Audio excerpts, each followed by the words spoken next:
Everybody, this is Joyce Barron. This is Sunday, August the 20th, 2017. I'm sitting here on the back deck of my home in Newark, Delaware, wearing my hashtag saveken t-shirt, which I have been wearing around town today, hopefully to garner a little bit more interest as I did my grocery and other shopping. Today, I still haven't had any update. I can't see Ken until tomorrow, so really nothing to report. I wanted to give you a little bit more background on how Ken came to the attention of Child Protective Services, or DFS as they are called here in the state of Delaware. Earlier, we talked about how a few years ago we had a homeless woman who came supposedly to swim for the day for a young gentleman whose mother we promised would never be homeless when she died, and didn't leave our home for several months. And when she could no longer take care of her kids and they were going to be put into foster care, because there were 12 people living in two one-bedroom apartments, we took the children, enrolled them back in school, and obtained legal guardianship. Everything was going fine for a year. We had legal guardianship. The girls had many cavities fixed. We were looking at getting braces for the older one. They had, within a month of being with us, achieved an entire year's worth of IEP goals at school, so they were thriving and doing well, even though they were still very far behind. The younger one was at a 30, that's a 3-0 month level, even though she was in first grade, in terms of communicating, and the older one was not that much ahead of her. They had been raised in an atmosphere of lying, so we did have some issues going on, but overall we were doing pretty well. Along came December of 2013, and we received a phone call from a very old friend of ours, Scott, who lived in Wisconsin.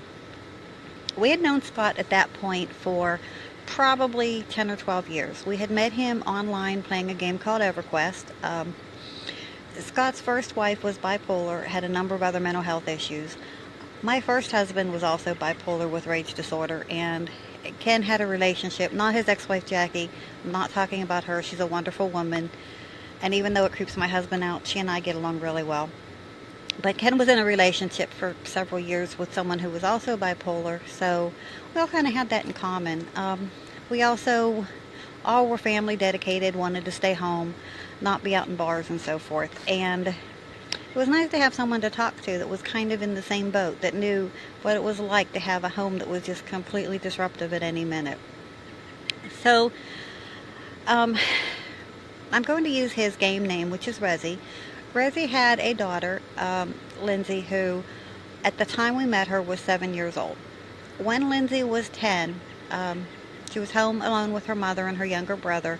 Her mother committed suicide with the children in the house. Rezzy came home, it was right before Christmas, and found his wife hanging in the laundry room dead. Luckily, the children did not find her. It was a very rough time for them, right before Christmas. I had a brother who was also murdered at Christmas time, so I know how hard it is to deal with the holidays when you have the memory of the death of a loved one that's right there along with it. About 4 months after Lindsay's mother and Rezzy's wife died, he remarried a woman who had a couple of children of her own and was a widow in their church. He was a truck driver. He needed a stable home environment, someone he had known, and I really feel it was the best for everybody. So we kept friends over the years, and about 7 years after the suicide and the remarriage, we had this call from Scott right at Christmas time saying, you know what, she's really having a hard time with her stepmother, and I don't know what to do. Is there any way she can come and stay with you for 3 weeks until she turns 18 in January? I was really hesitant. At that time, Ken and I had agreed not to have anyone else come in the home, but since it was a lifelong friend, since it was someone that we had known since she was a very small child, we knew that she had been raised in a very fundamentalist Christian home, and sometimes kids, especially those with emotional issues, don't do well. So we agreed to have her come. She had never been out of her home state, and she was excited. This was only going to be until the second week of January, when she was 18 and could legally find an apartment. She was interested in going to school here in Delaware. She had already graduated from high school. So, what we were not told is that Lindsay was coming to us directly from a psychiatric hospital where she had been under treatment for bipolar condition, for schizophrenia, for having hallucinations, and many other problems. We also had not been told that at that point, the reason why she had burned all her bridges is because she had been extremely violent to the other people in the home. She had filed false molestation charges against her father, her grandfather, and also the landlord of an apartment that her father had found for her. So she came to visit. We had been given health care power of attorney so that I could help her get her health care. As soon as she got here, I took her to our family doctor, Lazar, who made a referral to a mental health facility, Mid-Atlantic Behavioral Health, and we set an appointment up so that Lindsay could get her Depakote, which is a psychiatric drug, refilled. They had wanted to add a antipsychotic drug, but when you're dealing with psychiatric meds, they typically add one, wait a month to see how it works, and then add another one. So we went to the first counseling appointment. I was in with her appointment with Dr. Lazar. I was in with the counselor appointment. She was in our home. Almost immediately began not following the rules. We have a rule that people under 18 don't keep the doors locked, and the reason for that is I'm a fall risk. Ken had to actually break the bathroom door down to save my son from drowning because my son is very severe narcoleptic when he was younger. He's since grown out of a lot of that, but he nearly drowned in the bathtub when he fell asleep. So we just prefer to be able, to have this rule where we respect the privacy, but we just want everybody to be safe. Plus, she was a suicide risk. We knew we needed to be careful with her. Now, she was in a downstairs bedroom.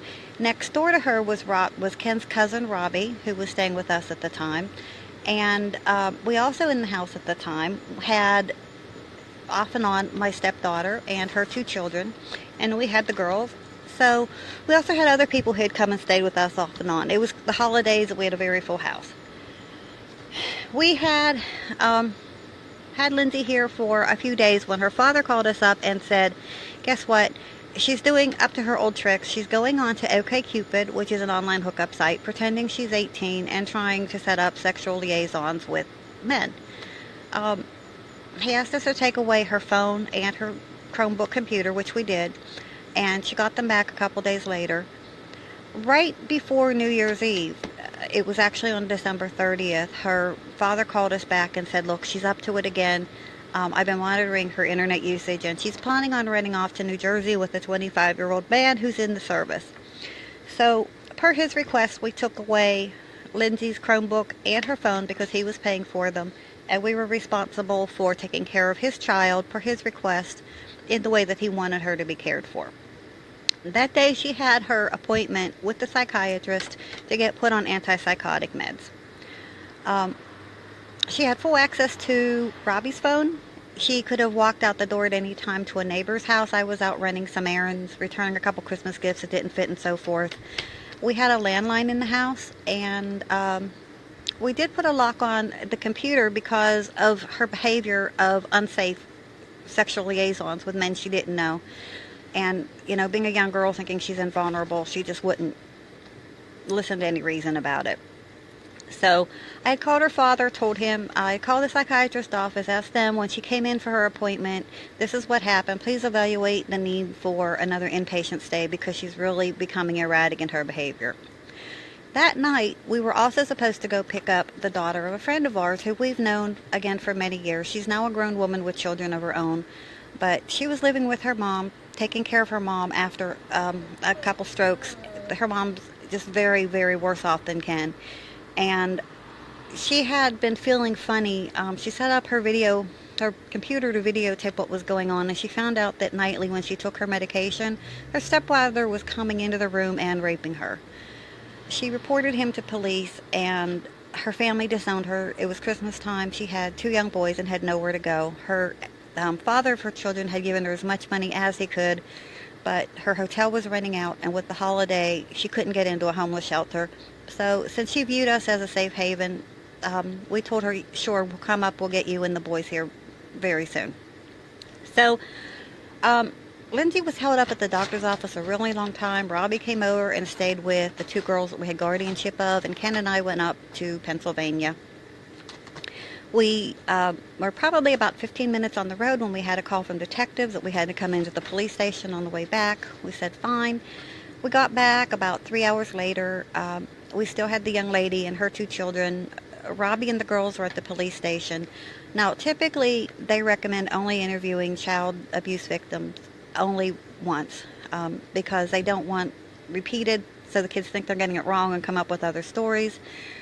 By the time we got to the police station that night, the girls had already been interviewed by 5 different people. DFS came, they talked to Lindsay. Lindsay went away, and eventually she was returned home. She recanted her story that night, said nothing had ever happened with the girls. She just wanted to get away. She just wanted to run off with this guy.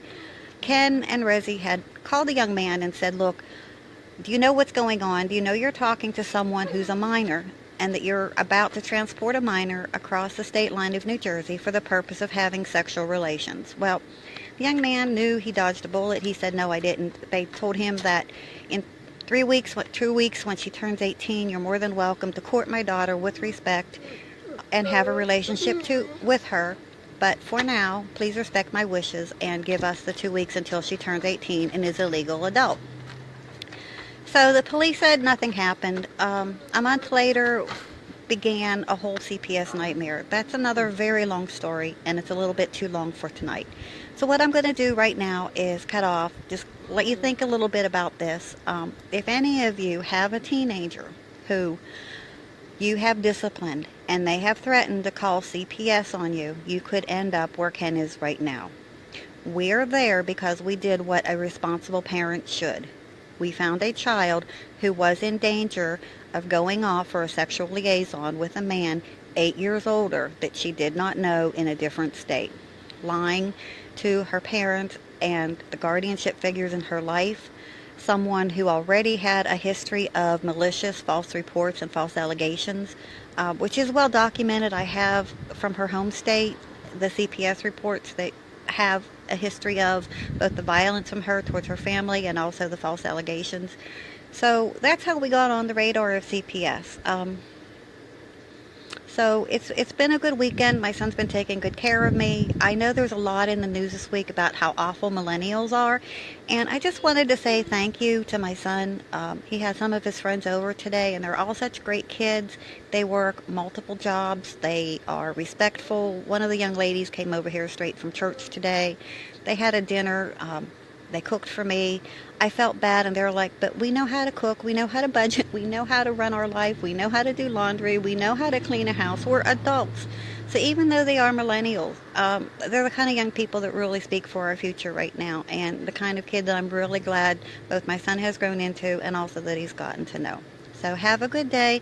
I will update you tomorrow after I've had a chance to go to the prison and hopefully visit Ken. I do have permission to drop off his eyeglasses and his medications list, but I don't yet have the appointment. So have a good evening, and I will talk to you soon. Goodbye.